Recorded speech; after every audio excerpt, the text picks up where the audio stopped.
Welcome to the Murphree Network and Halloween 2, Stories of Ghosts from the Midwest. Our story is called The Band House. It's a true story about real people and their experiences with the other side. In the 1980s, there was a house on the west side of a lake in northeast Kansas.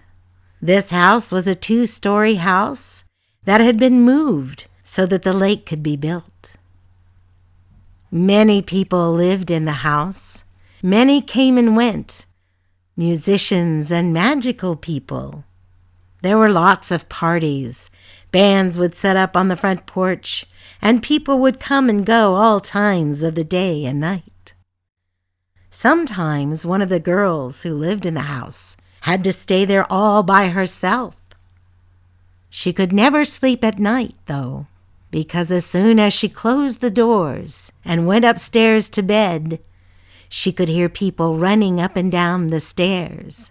And when she came out to look, there was never anybody there.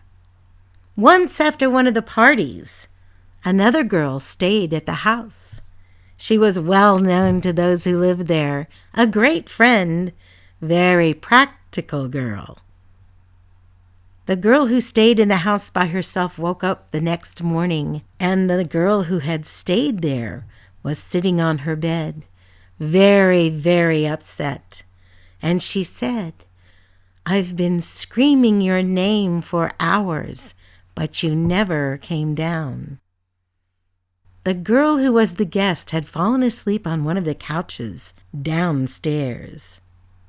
She said she awoke to find herself floating above her own body, and that she tried and tried, but could not get back into her body, and something or someone was keeping her from getting back into her own body.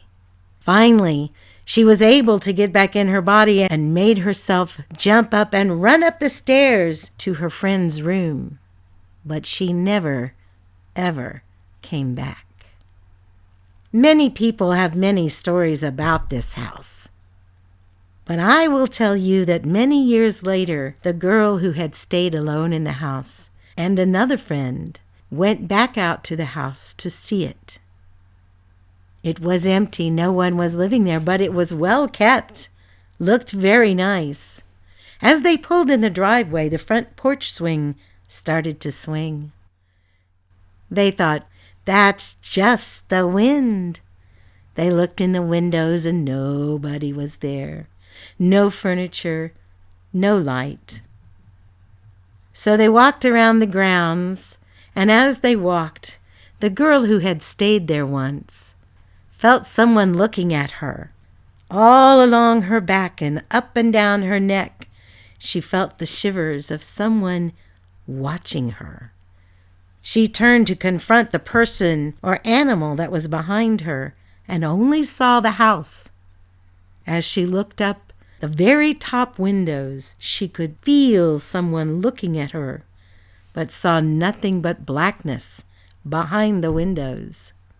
Just at that moment, the howl went up, and there were howls of coyotes coming towards the two girls, coming closer and closer.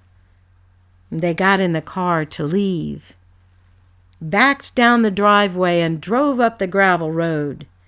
When they hit the blacktop, the girl who was driving felt something she had never felt, nor would ever feel again. She could feel the pressure of tears, of anxiety and fear forming at the back of her eyes. She wasn't crying from the front. It was pressure from the back, and her very being spoke to her. "There is someone in this car with you, and they are wrong." That was the word that came to her. This was wrong. She got down to the bottom of the hill and quickly pulled the car into a parking lot behind a church. She jumped out of the car and threw her hand in the air and commanded the spirit to be gone. She used the name of Jesus Christ because that was her faith. But it took 3 times before she felt that spirit leave.